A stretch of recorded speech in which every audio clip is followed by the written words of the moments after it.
Students, कैसे हो आप सभी और कैसी चल रही है आप सभी स्टूडेंट्स की तैयारी। आज मैं आपके लिए लेकर आया हूं 12th फिजिक्स का एक और महत्वपूर्ण लेक्चर लेके। आज हम डिस्कस करने वाले हैं विद्युत आवेश तथा क्षेत्र के महत्वपूर्ण प्रीवियस ईयर क्वेश्चंस को डिस्कस करने वाले हैं। देखिए कितनी शानदार पीडीएफ तैयार की गई है। इसमें हर एक क्वेश्चन का टॉप सॉल्यूशन भी प्रोवाइड किया गया है और ये सारे के सारे क्वेश्चन प्रीवियस ईयर क्वेश्चन है जो 2027 में भी पूछे जाने की पूरी संभावना है। तो यदि आपको वीडियो पसंद आता है तो वीडियो को लाइक, चैनल को सब्सक्राइब और एक प्यारा सा कमेंट जरूर करना, ताकि मेरे को पता चले कि ऐसे लेक्चर की स्टूडेंट्स को रिक्वायरमेंट है, ताकि मैं नेक्स्ट वीडियो नेक्स्ट लेवल का प्रोवाइड कर सकूं। देखिए आज का पहला क्वेश्चन, पहला ही क्वेश्चन जबरदस्त क्वेश्चन है। सबसे पहले क्वेश्चन को पढ़िए। एक बंद पृष्ठ के अंदर n विद्युत द्विध्रुव रखे हैं, बंद पृष्ठ से निर्गत विद्युत फ्लक्स का मान क्या होगा। तो देखिए बंद पृष्ठ है, जैसे यहाँ पर डायग्राम में दे रखा है कि ये देखो बंद पृष्ठ में कितने भी विद्युत द्विध्रुव रखो। जैसे यहाँ पर विद्युत द्विध्रुव क्या होता है, समान परिमाण विपरीत प्रकृति के आवेश अत्यंत अल्प दूरी पर रखे होते हैं, उसे ही हम विद्युत द्विध्रुव कहते हैं। जैसे इस बंद सतह में प्लस क्यू आवेश माइनस क्यू आवेश एक द्विध्रुव हो गया, ये दूसरा हो गया, तीसरा, चौथा, ये तो चार द्विध्रुव है। ऐसे कितने भी द्विध्रुव रखो, इसमें सभी आवेश को काउंट करो।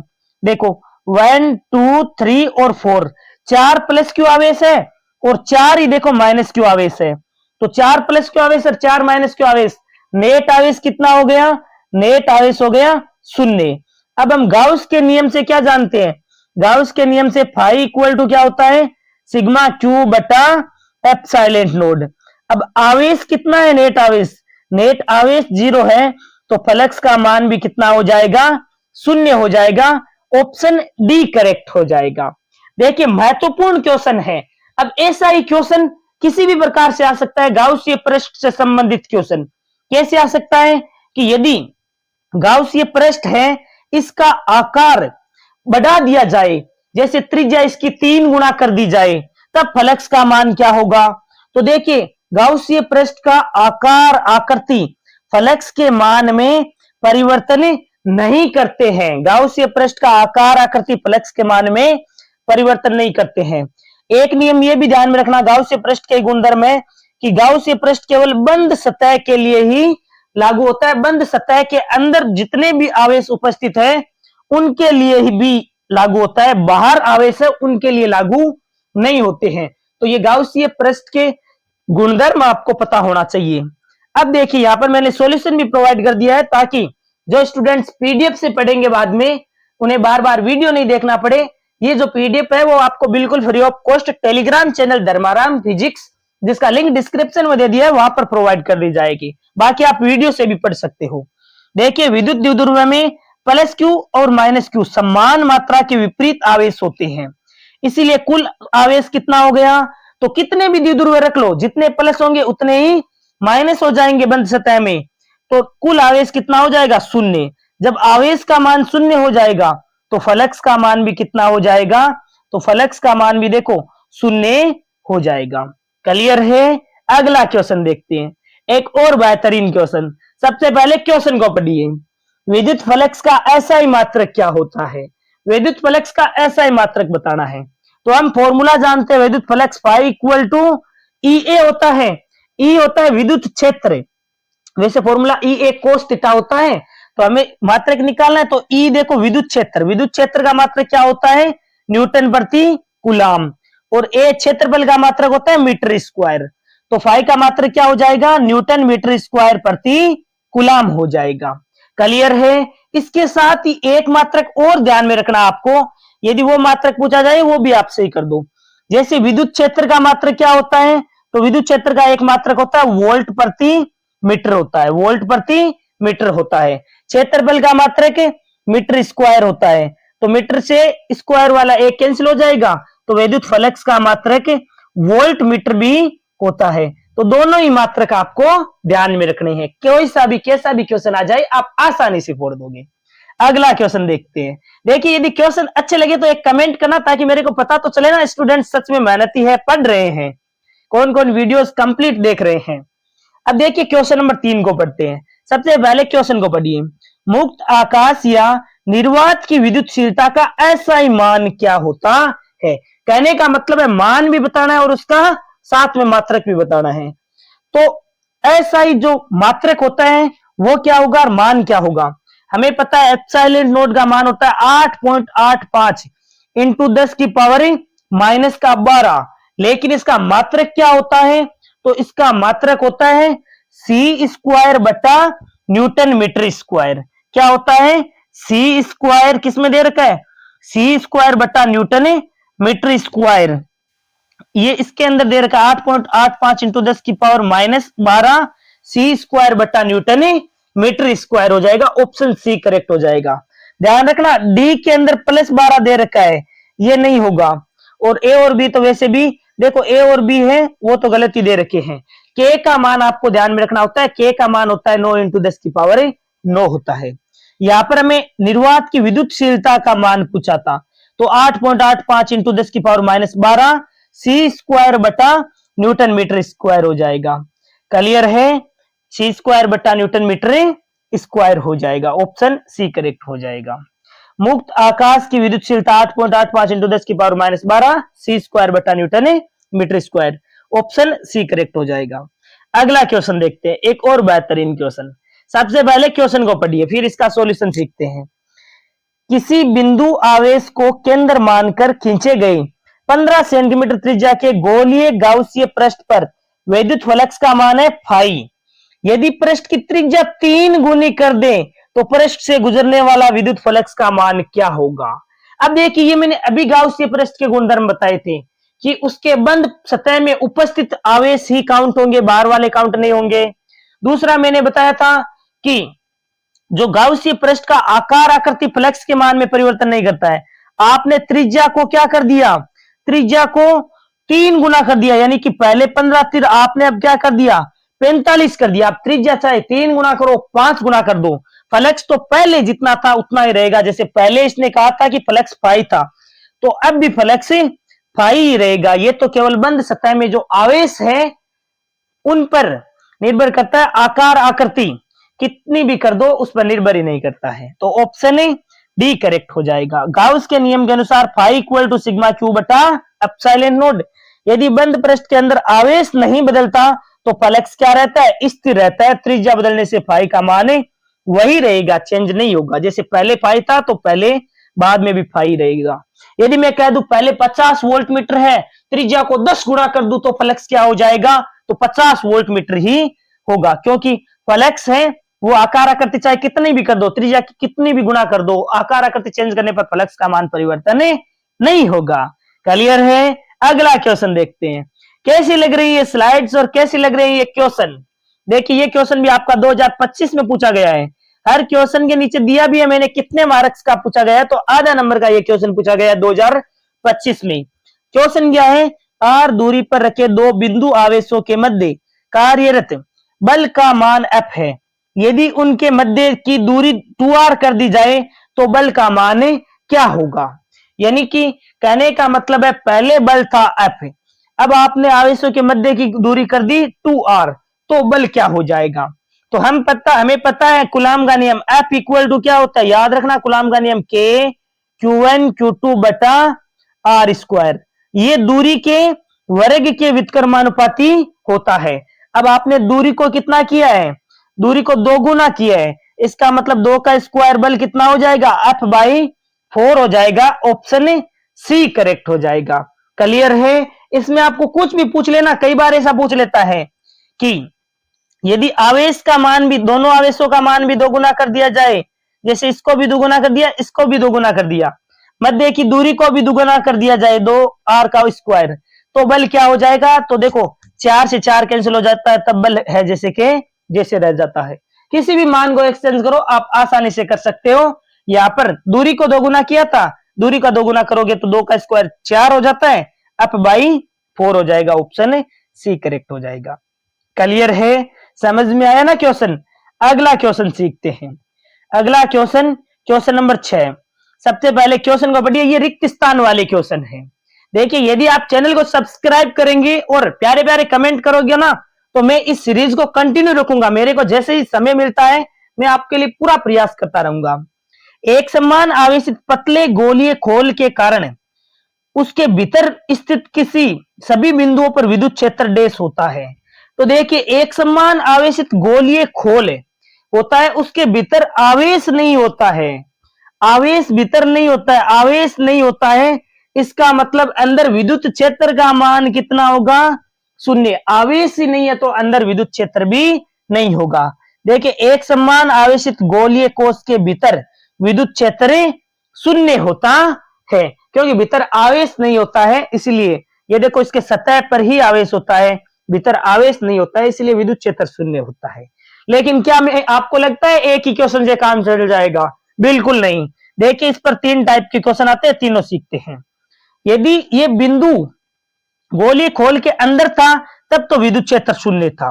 विद्युत क्षेत्र कितना था? विद्युत क्षेत्र शून्य था। ध्यान रखना गोलीय खोल अथवा चालक गोले के भीतर विद्युत विभव का मान शून्य नहीं होता है, विद्युत विभव का मान शून्य नहीं होता है। अब देखो यदि बिंदु यहां सतह पर होता, सतह पर होता तो विद्युत क्षेत्र कितना होता? तो विद्युत क्षेत्र का फॉर्मूला हो जाता के क्यू बटा आर स्क्वायर, के क्यू बटा आर स्क्वायर विद्युत क्षेत्र का मान हो जाता। और विभव का मान कितना होता?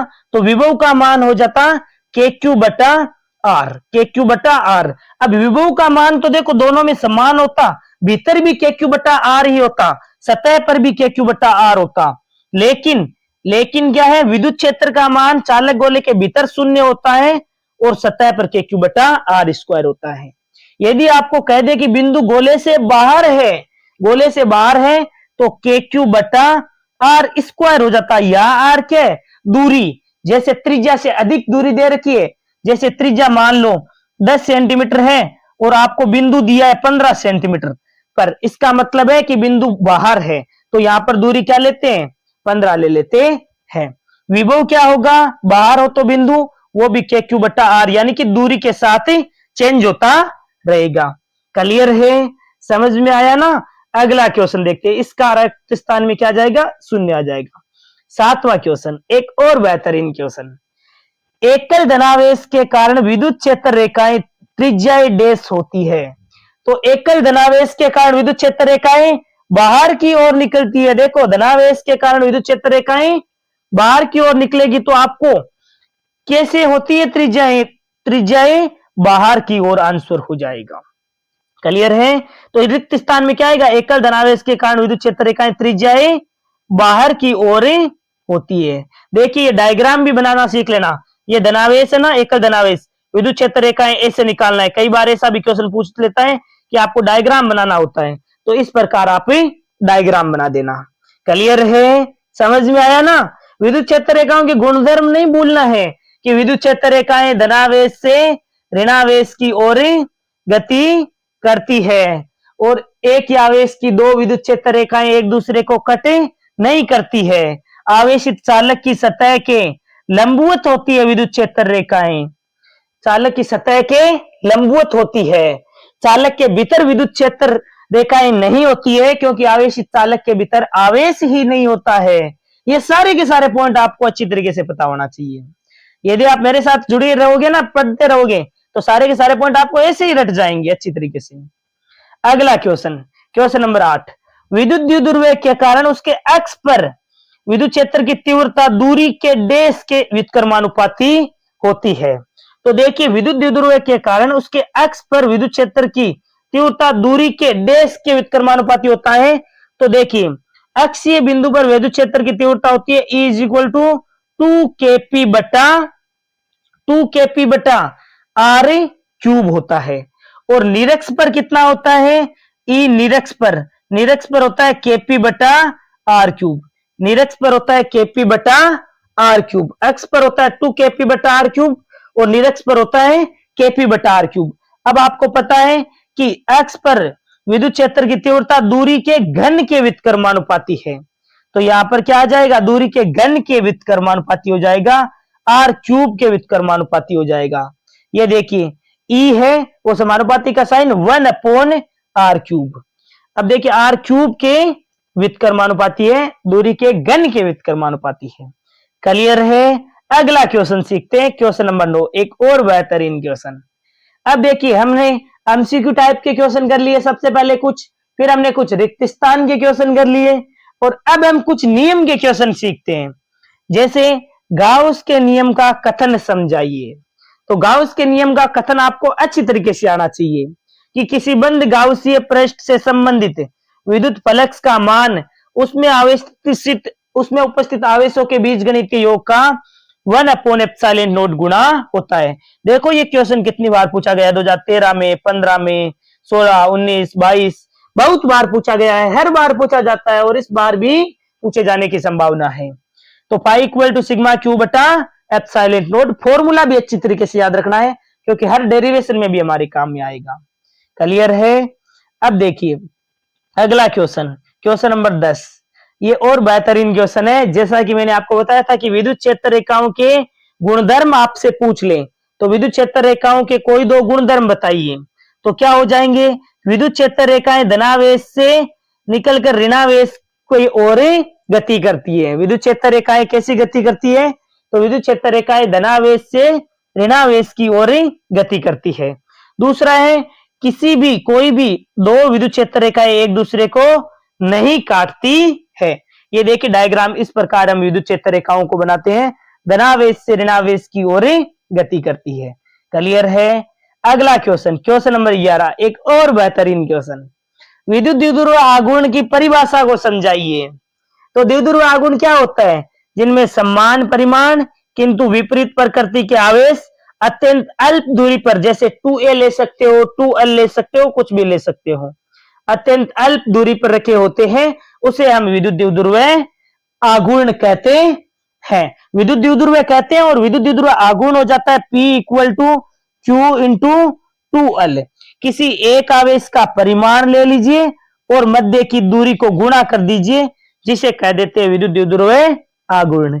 क्लियर है? तो आपको पूछ ले केवल विद्युत द्विध्रुव किसे कहते हैं, तो आप कहोगे समान परिमाण विपरीत प्रकृति के आवेश अत्यंत अल्प दूरी पर रखे हो, उसे हम विद्युत द्विध्रुव कह देते हैं। और विद्युत द्विध्रुव आघूर्ण पूछ ले तब आपको ध्यान में रखना है ये फॉर्मूला कि किसी द्विध्रुव के लिए किसी एक आवेश का परिमाण और उनके मध्य की दूरी के गुणनफल को कहते हैं द्विध्रुव आघूर्ण। P is equal to Q into 2l। आप मेरे को बताना द्विध्रुव आघूर्ण की दिशा क्या होती है। तो ध्यान रखना द्विध्रुव आघूर्ण की दिशा ऋणावेश से धनावेश की ओर होती है। इसके साथ ही आपको ध्यान में रखना है कि द्विध्रुव से दूरियां सदैव केंद्र से मापते हैं, जो हम डेरिवेशन में बार बार यूज लेते हैं ना, द्विध्रुव से दूरियां सदैव केंद्र से मापते हैं। इसके साथ ही आपको यह पॉइंट भी ध्यान में रखना है, इसका मात्रक क्या होता है, तो आवेश का मात्रक कूलाम और दूरी का मीटर, तो कूलाम इंटू मीटर इसका मात्रक हो जाता है द्विध्रुव आघूर्ण का। क्लियर है? तो इससे न्यूमेरिकल आए तो न्यूमेरिकल भी आप आसानी से कर लोगे। अगला क्वेश्चन, क्वेश्चन नंबर 12, एक और बेहतरीन क्वेश्चन है। यदि ये वीडियो पसंद आ रहा है ना तो एक लाइक करना और एक प्यारा सा कमेंट करके अपने दोस्तों में शेयर जरूर करना, ज्यादा से ज्यादा सब्सक्राइबर बढ़ाना ताकि मैं इस सीरीज को आगे कंटिन्यू रखूं। क्वेश्चन नंबर 12, माध्यम के परावैद्युतांक की परिभाषा लिखिए। तो देखिए परावैद्युतांक, किसी माध्यम के परावैद्युतांक एप्सिलॉन r को निर्वात की वैद्युतशीलता एप्सिलॉन नोट और माध्यम की वैद्युतशीलता एप्सिलॉन के अनुपात के रूप में परिभाषित किया जा सकता है। कहने का मतलब आपको ध्यान में रखना है एप्सिलॉन इज इक्वल टू क्या होता है, epsilon note epsilon r। Epsilon r होता है परावैद्युतांक के या फिर अपेक्षित विद्युतशीलता एप्सिलॉन r कह सकते हो इसे। एप्सिलॉन r बराबर क्या हो जाता है, एप्सिलॉन बटा एप्सिलॉन नोड। तो आप ऐसे भी कह सकते हो एप्सिलॉन और एप्सिलॉन नोड का जो अनुपात है उस अनुपात को ही कह देते हैं परावैद्युतांक कह देते हैं। या फिर आप ये भी कह सकते हो निर्वात में बल तथा माध्यम में बल के अनुपात को क्या कहते हैं, परावैद्युतांक के कहते हैं। किसी भी फॉर्म में आप लिख सकते हो। और इसके साथ ही यदि आप धारिता के रूप में लिखना चाहते हो तब देखिए सी माध्यम में धारिता क्या होती है, सी इंटू के। ध्यान रखना के होता है परावैद्युतांक के, अथवा इसे क्या लिख सकते हो, के के स्थान पर एप्सिलॉन r भी लिख सकते हो। तो कंफ्यूज बिल्कुल भी नहीं होना है। सी माध्यम में निकालना है तो सी इंटू के लिख दो या फिर सी इंटू एप्सिलॉन r। यदि आपको एप्सिलॉन r या के का मान निकालना है तो सी माध्यम बटा सी निर्वात। क्लियर है, समझ में आया ना। तो माध्यम में रखने पर धारिता सी तथा निर्वात की धारिता एप्सिलॉन नोड का अनुपात होता है पराविद्युतांक। आपको डायरेक्ट एक ही परिभाषा ध्यान में रख लेना, निर्वात में बल और माध्यम में बल के अनुपात को कह देते हैं पराविद्युतांक के। पराविद्युतांक के, निर्वात में बल और माध्यम में बल। और यदि आप एप्सिलॉन के फॉर्म में रखना चाहते हो तो एप्सिलॉन की फॉर्म में रखने के लिए epsilon is equal to epsilon naught epsilon r होता है। एप्सिलॉन आर का मान निकालना हो तो माध्यम बटा निर्वात इस प्रकार हो जाएगा, एप्सिलॉन बटा एप्सिलॉन नोड। क्लियर है, समझ में आ गया ना। आगे बढ़ते हैं। मिलिकन के प्रयोग में एक आवेशित बूंद 6.4 इंटू 10 की पावर -19 कूलाम आवेश पाया गया। आवेशित बूंद में इलेक्ट्रॉनों की संख्या, तो हम जानते हैं Q बराबर क्या होता है, Q बराबर होता है Ne। हमें N का मान निकालना है, इलेक्ट्रॉनों की संख्या, तो क्या हो जाएगा Q बटा E। आवेश का मान हमें पता है 6.4 इंटू 10 की पावर -19। एक इलेक्ट्रॉन पर आवेश होता है 1.6 इंटू 10 की पावर -19, तो 4 आ जाएगा इसका आंसर। सरल भाषा में हम क्या कह सकते हैं, कुल आवेश एक इलेक्ट्रॉन के आवेश से भाग देने पर बूंद में मौजूद इलेक्ट्रॉनों की संख्या मिलती है। अरे डायरेक्ट Q बराबर N ही फॉर्मूला लगाया, N हमें निकालना था, N बराबर Q बटा E हो जाएगा। क्लियर है, समझ में आ गया ना। अगला क्वेश्चन देखते हैं। टॉप से टॉप क्वेश्चन लिया गया है, मजा आने वाला है। इन सभी क्वेश्चन को आप पढ़ने वाले हो तो आपका चैप्टर भी कवर होगा। एकल धनावेश के कारण विद्युत क्षेत्र रेखाओं को दर्शाइए।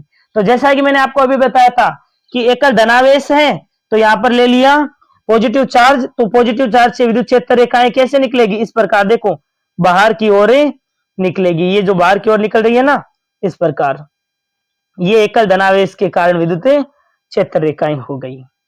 क्लियर है। अब देखिए आगे बढ़ते हैं। आगे है क्वेश्चन नंबर 15। विद्युत द्विध्रुव के कारण उसके अक्ष पर, विद्युत द्विध्रुव के कारण इसके अक्ष पर स्थित किसी बिंदु पर विद्युत क्षेत्र का मान क्या होगा। कहने का मतलब इसमें आपको फॉर्मूला पूछा है। देखो 1 मार्क्स में पूछा है, आपको डेरिवेशन नहीं पूछी है। यदि आप डेरिवेशन सीखना चाहते हो तो मैंने आपको इसी पर आपको 48 लेक्चर प्रोवाइड कर दिए डेरिवेशन के, और आगे भी लेक्चर ऐड होते रहेंगे। उन सभी में आप डेरिवेशन और हर एक चैप्टर को भी कवर कर सकते हो। देखिए अक्षीय बिंदु पर विद्युत क्षेत्र की तीव्रता, यानी -Q आवेश +Q आवेश 2L या 2A दूरी पर रखे हैं, तो हमें इससे केंद्र से R दूरी पर बिंदु P पर विद्युत क्षेत्र की तीव्रता ज्ञात करनी है। इसका मतलब अक्षीय बिंदु पर विद्युत क्षेत्र की तीव्रता, इसको जब सोल्व करते हो तब आपको आता है E = 2kp बटा r³ आता है। E = 2kp बटा r³ आपको प्राप्त होता है। निरक्षीय पर होता है kp बटा r³। अगला क्वेश्चन, विद्युत द्विध्रुव आघूर्ण को परिभाषित कीजिए। तो ये हमने अभी किया था, -Q आवेश +Q आवेश और मध्य की दूरी 2L, ये तो बन गया आपका द्विध्रुव है। द्विध्रुव आघूर्ण को परिभाषित करना है तो द्विध्रुव के लिए किसी एक आवेश का परिमाण और मध्य की दूरी के गुणनफल को ही द्विध्रुव आघूर्ण कहते हैं। इसका मात्रक होता है कूलाम मीटर।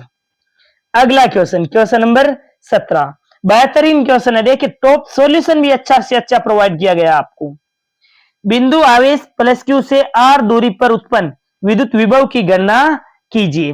जैसे ये बिंदु आवेश है, इससे R दूरी पर बिंदु P पर विद्युत विभव का फॉर्मूला बताना है आपको। डेरिवेशन मैंने आपको करवा रखी है, व्हाइट बोर्ड पर आसानी से सोल्व करवा रखी है, ताकि किसी भी स्टूडेंट को प्रॉब्लम हो तो आप प्लेलिस्ट में जाइए और प्लेलिस्ट में जाकर किसी भी डेरिवेशन को देख सकते हो।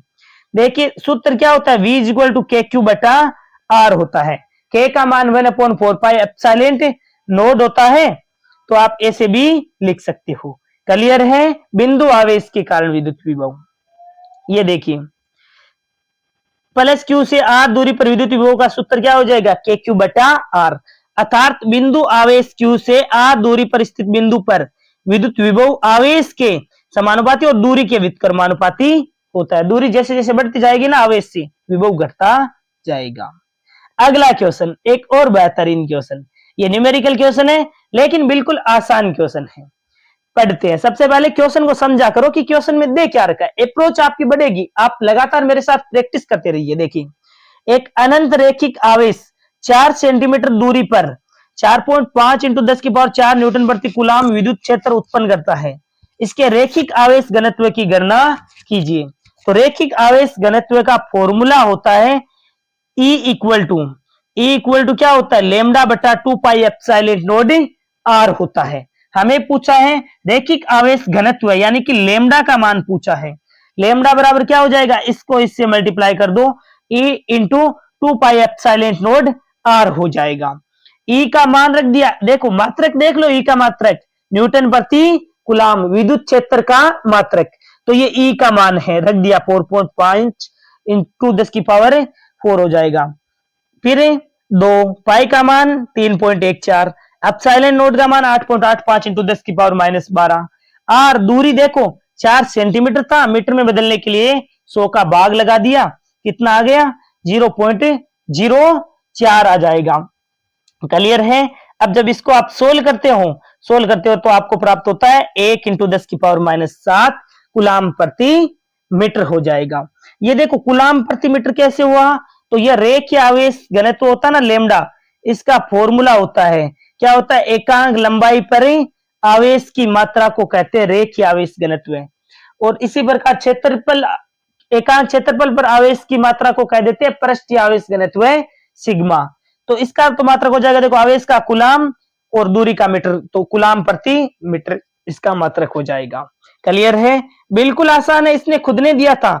दूरी दे रखी थी, देखो 4 सेंटीमीटर दे रखी थी, और विद्युत क्षेत्र का मान दे रखा था, ई का मान दे रखा था 4.5 इंटू 10⁴।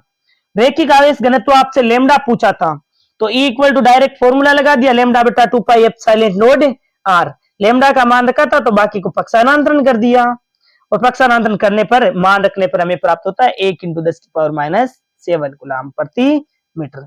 क्लियर है। कैसी लगी आज की क्लास? यदि प्यारे बच्चों, यदि आज की ये क्लास पसंद आई है आप सभी को, तो आपको ज्यादा से ज्यादा दोस्तों में शेयर करना है, एक एक सब्सक्राइब हर एक स्टूडेंट्स को जरूर करना है। यदि आप चाहते हो कि सीरीज को कंटिन्यू रखा जाए तो मेरे को एक कमेंट जरूर करना, ताकि मेरे को पता चले कि स्टूडेंट सच में पढ़ रहे हैं। जो लेक्चर बनाते हैं तो यदि स्टूडेंट्स पढ़ते हैं तो मजा आता है नेक्स्ट वीडियो भी बनाने में।